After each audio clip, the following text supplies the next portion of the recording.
The U.S. Supreme Court dealt a blow to the landmark Voting Rights Act on Wednesday after knocking out a major pillar of the law that had protected against racial discrimination in voting and representation.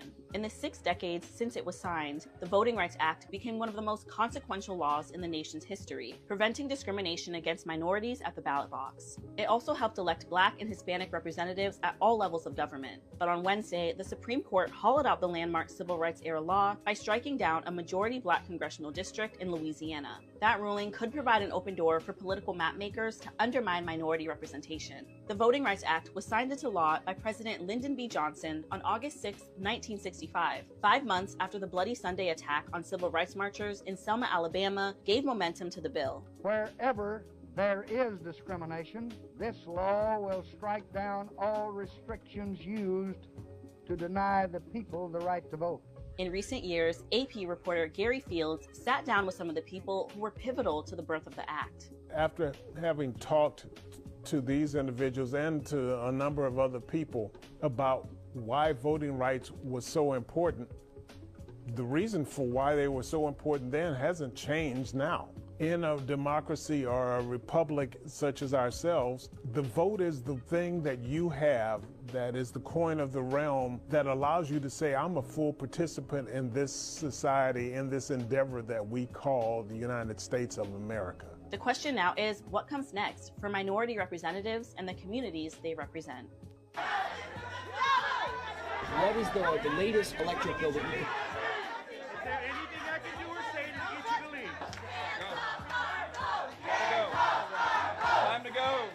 This process has been done completely in secrecy to deny the public and representatives and elected officials the opportunity to understand what's really going on. We don't have a GIS map to actually know which streets are going to be impacted by this. This has been done entirely in secrecy. And when you're doing something wrong, that's what you do. You hide what you're doing.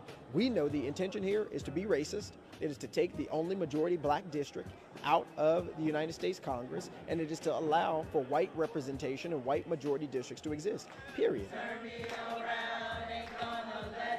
And by breaking up our district into 3 different separate congressional districts, there's no way we can get fair representation. Our needs are nowhere near the same as a rural community and nowhere near the same as other parts of Tennessee. And that's why we have our own congressional district. And it's important that we have a Congress member who can advocate for the things that we need and the resources that we want. We have different issues around affordable housing, infrastructure. That's completely different from rural areas. We have issues around the economy and jobs. That's completely different from rural areas. We were making the most fundamental decision that affects the people. Who gets to speak for them? And we were doing it in a room where the people were entirely absent. So voters who were previously in a single majority Black district would now be split into several districts, correct? I don't know. So how are you proposing a map and you don't know anything about it? I know how the map is divided, but I don't know the racial makeup of the map.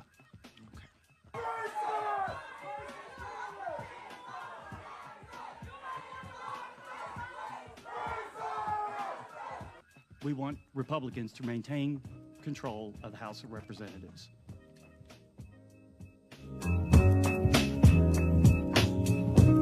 Yes, we are back, and we are black here on WLTH 1370M. That is 92.7 in the FM dial.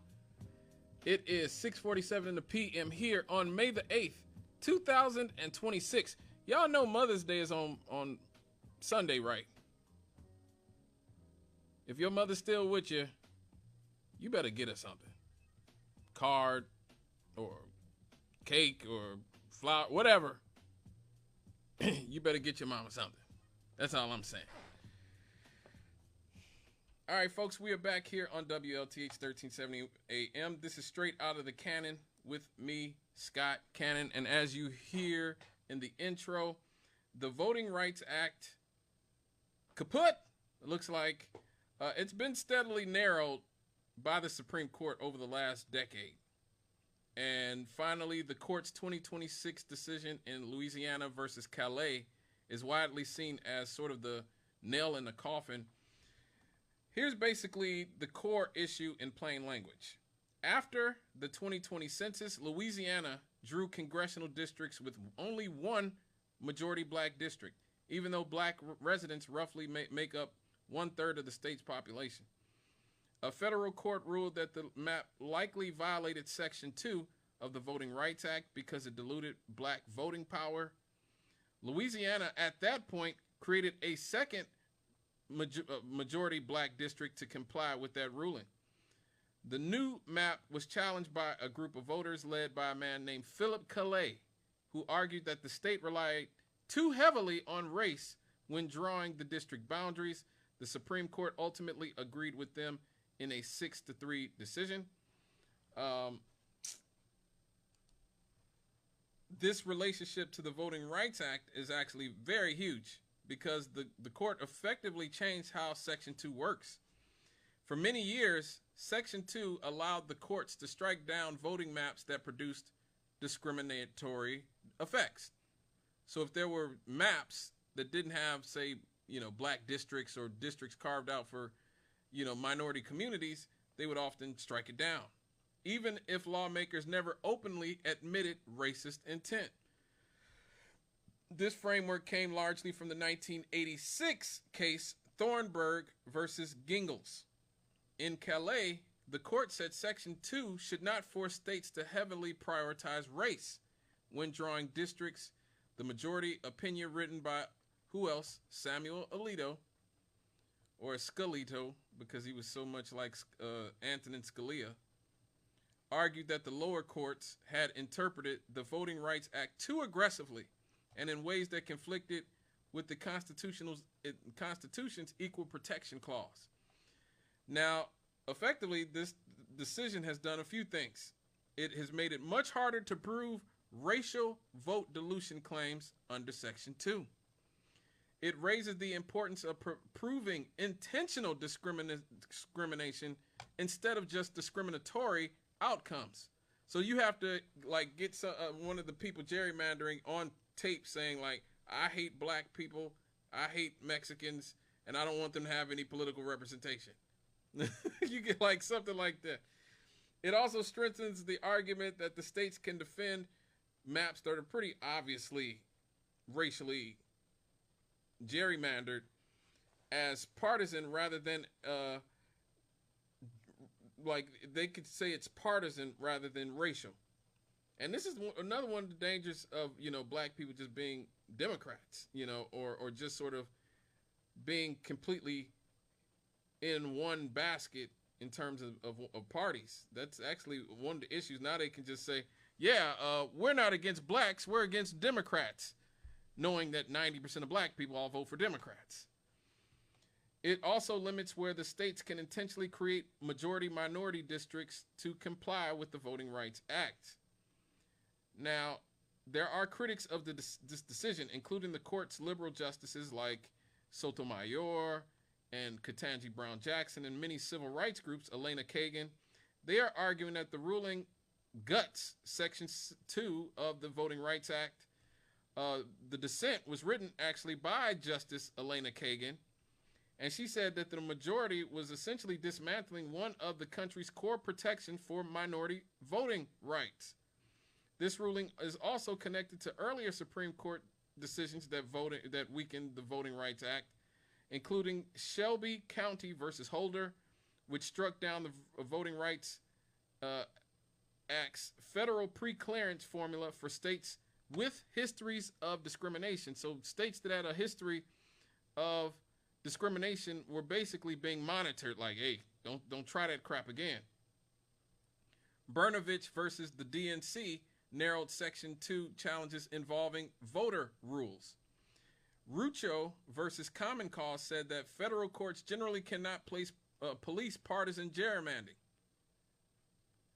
Many analysts are saying that Calais blends Rucho's logic with voting rights law. Now, why is this so important?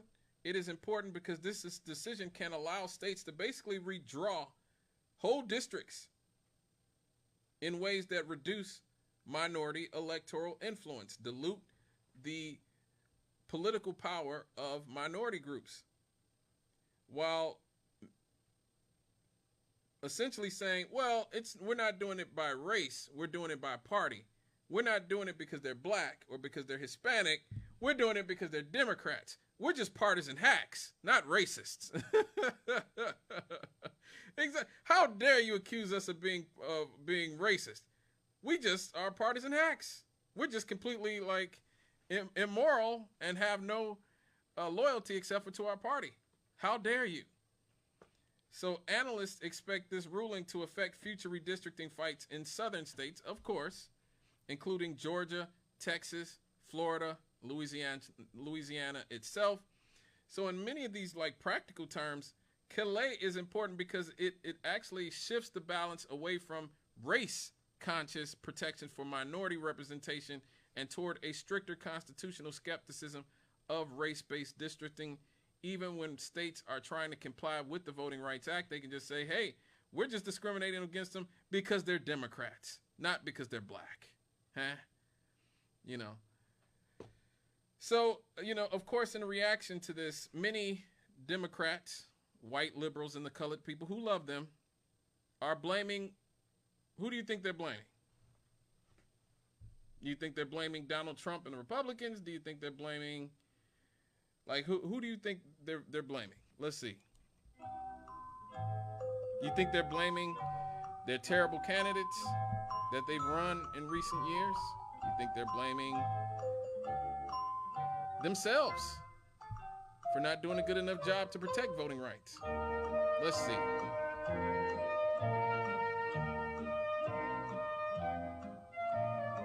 No, they're blaming the voters, as usual. The Democrats have chosen to blame the voters, a lot of us who vote third party, or people who don't vote at all, or they're blaming people who, you know, did not like Kamala Harris as a candidate, or Hillary Clinton, or Joe Biden, or whoever as a candidate. Instead of looking at themselves in the mirror and saying, look, we blew it, they are doing what they always do, which is blaming the public. Now, it is important to state that when Joe Biden was in office, he had the House, he had the Senate. He could have voted, he could have packed the courts. He could have made the argument that the Republicans stole a seat from Barack Obama, who himself was derelict in his duty in this situation. But no, instead he's chosen to, you know, they choose to blame us. Joe Biden also chose to run in spite of 70% of Democrats. 70% of Democrats said they didn't want Joe Biden to run for re-election. He chose to run anyway, did not have a primary, did everything they could to make sure that there was no primary, even though the majority of Democratic voters didn't want him as a candidate. And then when Joe Biden completely gets humiliated and demolished on the debate stage by Donald Trump, of all people. Just imagine losing a debate to Donald Trump, how inept you have to be. His brain is oatmeal as well. But somehow Joe Biden lost the debate to Donald Trump. So instead of holding a primary and saying, look, let's try to get the best candidate to go up against Donald Trump, no, they chose to coronate Kamala Harris, who could not even win her own home state. Mind you, Kamala Harris couldn't win her own home state of California when she was running for president in 2020. She had to drop out before because she was going to get brutalized by Bernie Sanders in California. Tulsi Gabbard basically should have ended her political career right there on that stage when she called her out for mass incarcerating black men.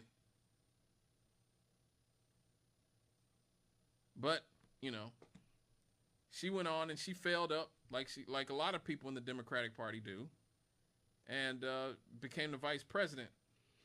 Also, somebody who deserves a lot of blame here is Ruth Bader Ginsburg.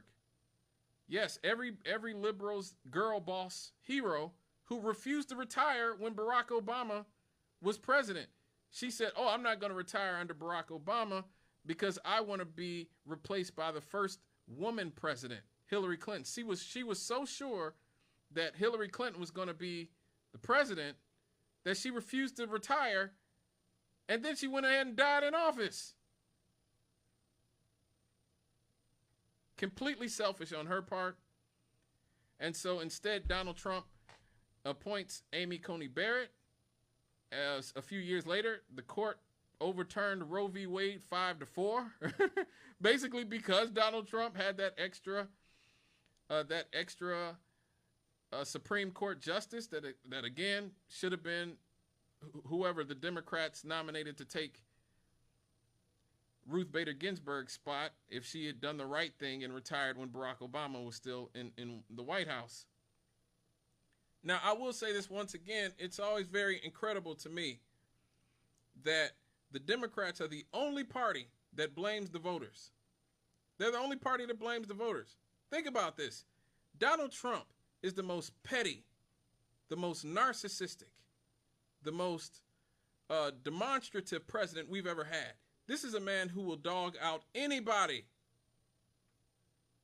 He will dog out Democrats. He'll dog out other Republicans. I mean, he essentially implied that Ted Cruz's father was the Zodiac killer.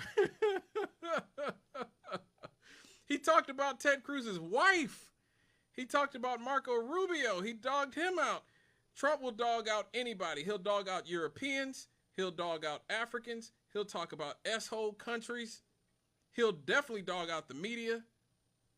But the one group of people he doesn't dog out, notice, the voters. The voters. When he loses, he blames everybody else but the voters. He never says, well, the voters just didn't want me, and so there's something wrong with them. He says, no, the Democrats cheated. The media cheated. China cheated. Venezuela cheated. Other Republicans didn't support me enough. They didn't do a good job. The Republicans didn't. The one group of people he doesn't blame is the voters. So tell me, how does Donald Trump have better political instincts than the Democrats? How's that? You know, all the Democrats do, they have a few modes. They blame Jill Stein and all of us third-party voters, and they blame the voters. Who, you know, that's it. That's all they can do. Now, a very interesting thing that you never see as well from our media, Donald Trump barely lost the 2020 election.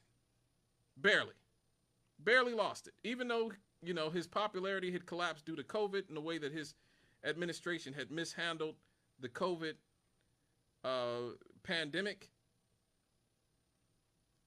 One thing you never, it's very strange because, again, Donald Trump is somebody who very, very narcissistic, very much somebody who is keen on blaming everybody but himself. The one person he never blamed was the third-party candidate, the third-party libertarian candidate, Joe Jorgensen, who, using Democrats' logic, actually cost Donald Trump the election. If you look at the states that Joe Jorgensen got a lot of votes in, if all of her votes, her libertarian votes, had gone to Donald Trump, he would have been reelected in 2020. And yet, Donald Trump does not even utter the woman's name. You never hear Joe Jorgensen. I guarantee you many of you have never heard the name Joe Jorgensen until I just said it right now. How does Donald Trump, a man who will blame anything and everything for any failure he has, have the common sense to not blame third parties and voters, the two groups of people that you're trying to seduce to get to vote for you?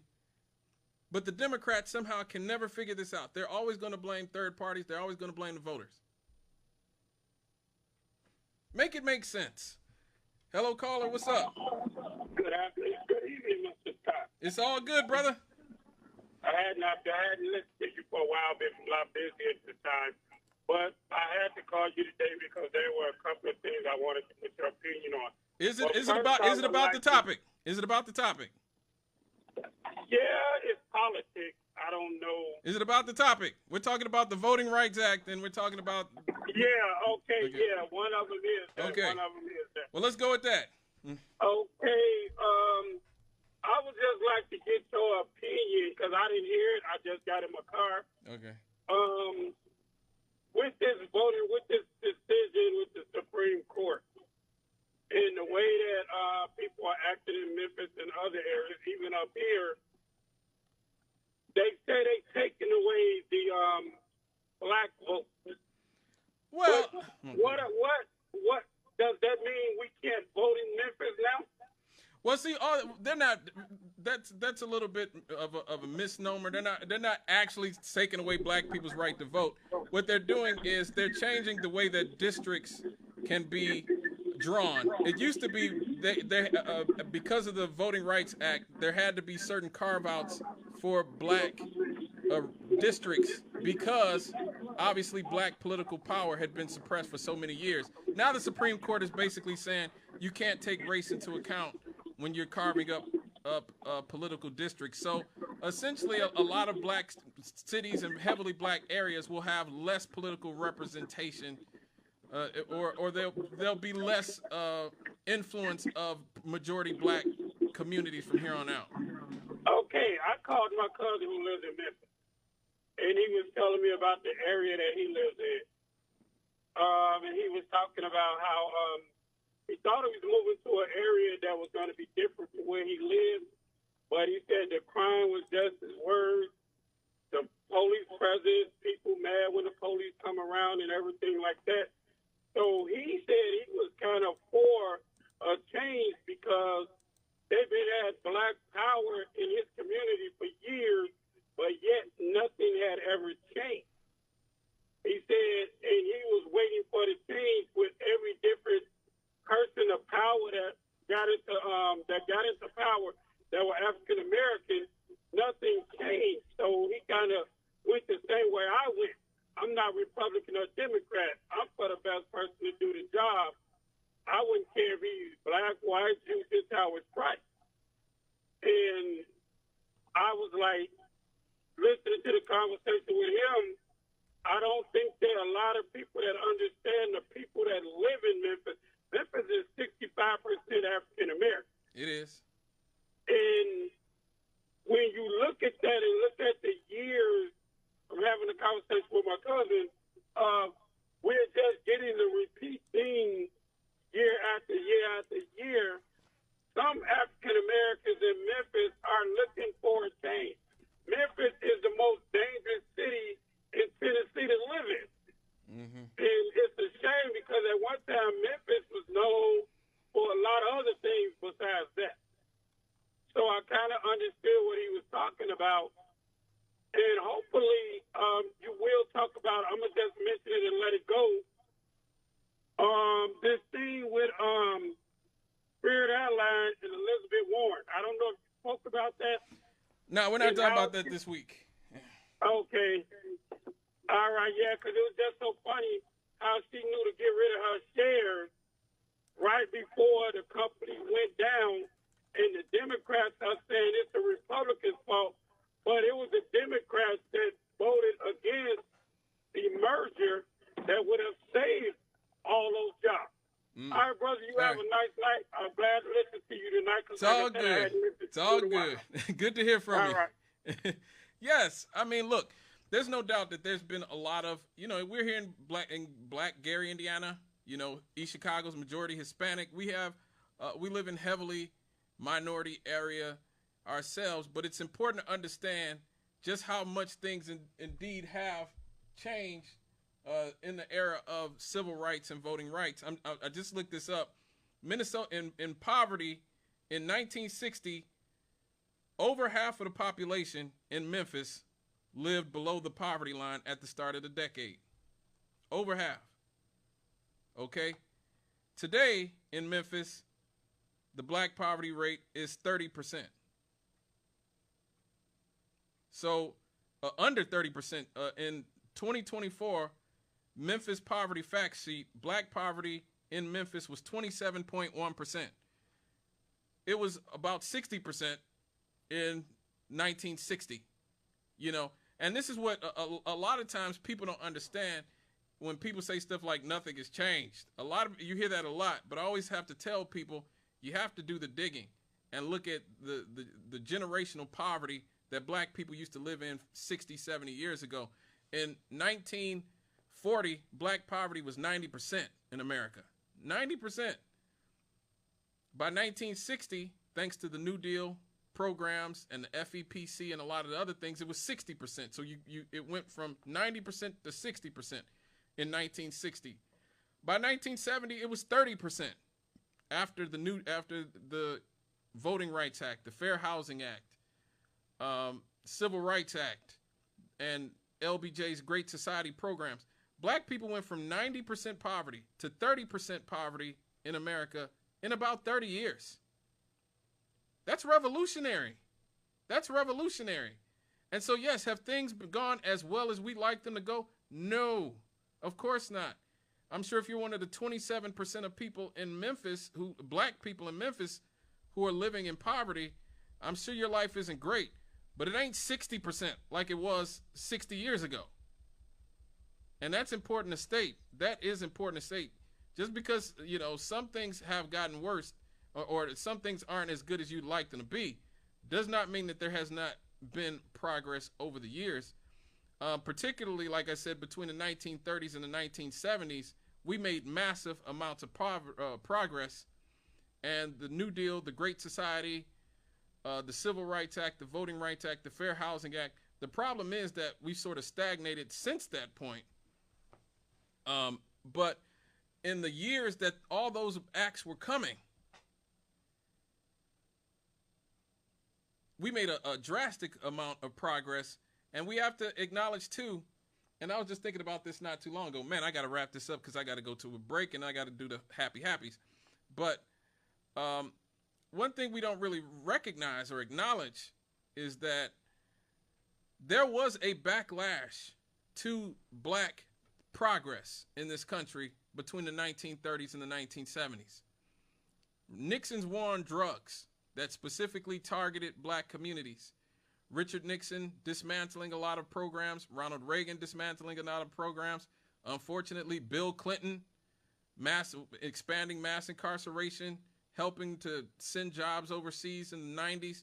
Like, those things had huge effects on the black community.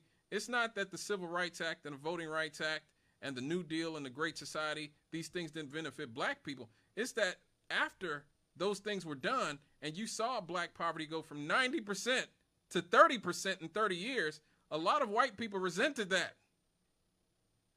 And people like that they voted for, like Richard Nixon and Ronald Reagan, and unfortunately Bill Clinton, who a lot of black people still seem to have some esteem for, dismantled all of it. It's not that's not the Voting Rights Act fault. That's not the Civil Rights Act fault. That's the backlash to the Voting Rights Act. That's the backlash to the Civil Rights Act. That's the war on drugs. Let me get these two callers really quick before I got to go to a break. Make it quick. Hey, what is the poverty rate right now for us? Could you repeat that? Could you repeat that? What is the poverty rate right now? I can't hear you. Your phone is breaking up, brother. The poverty rate. Yes. What about it? Where are we at now? You said we were from 30%. We're a little bit over 20% now. Poverty rate. Right now. Yeah. We were from 30%. 90% to 30%. Little over. Oh, okay. Little. All right. It's kind of hard to believe, but okay. Yeah. Again, compared to where it was 40 years. 60 years ago. Let me get the hello caller. What's up? Real quick, Scott. Have you ever read the Helen Selyer Act of 1967? The what? Helen Selyer Act. Oh, sprinkle me real quick before I go to break. It was a bill that was put in place along with the other bill that LBJ signed, which pushed Chinese and European immigrants to the front and blocked. It basically gave business the options of hiring European or Chinese immigrants before you had to hire black.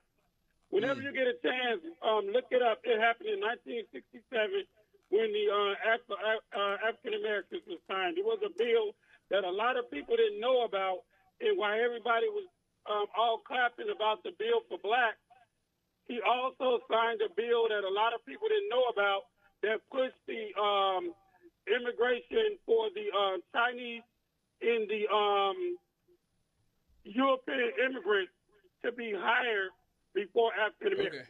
Okay. All right. Thanks for your call, brother. Let me get these other callers. I got to go to a break. Hello, caller. Make it quick. I got to go to a break. Hey, Scott, what's happening? What's up? Yeah, man, you got a good show, man, but, you know, you let it get tainted there. You know Young Dolph, don't you? Yes, yes. All right, remember when Young Dolph was gunned down Yes, at yes. the bakery? Yeah, yeah, yeah. Okay, then. Memphis, you're right. Memphis has changed. Memphis, he don't know what he's talking about. When the last time he been to Memphis? I don't want to hear about his kid. When the last time you been to Memphis? Memphis done changed. You know what killed Memphis? Crack cocaine, just like his hair and heroin and fentanyl. You understand? That's what got Memphis by that throat. And you know what else? The housing cartel. It's a housing cartel right here. That's what's killing Gary and Allen and taking the innocence away from Gary and Allen. So when somebody get on there and start talking about something, you ain't talking about Spirit Airline, you ain't talking about that, and you quoted facts. All right. Memphis have came up, and what's happening now is the Great Jim Crow Act of 2026. Thank All you, right, man. Thank you for your call. One more caller before we go to a break. The education system was also altered under all these changes. Oh, yeah. Yeah, we can't forget that one because that's where the law school comes in. Yeah. Oh, yeah. Yeah. Yes. Right. Once again, I'm gonna talk. I know you're gonna bring up the Powell memo, right? Right. Yes. Yes. Break time. Yes. But thank you for your call. I gotta go. But yeah, that actually is a big part of the Powell memo as well. Vic was definitely right about that. And for the record, I just looked it up. Black poverty rate in the United States. It was 18.4% in 2024. Now it's 20.7% in 2025, 2026.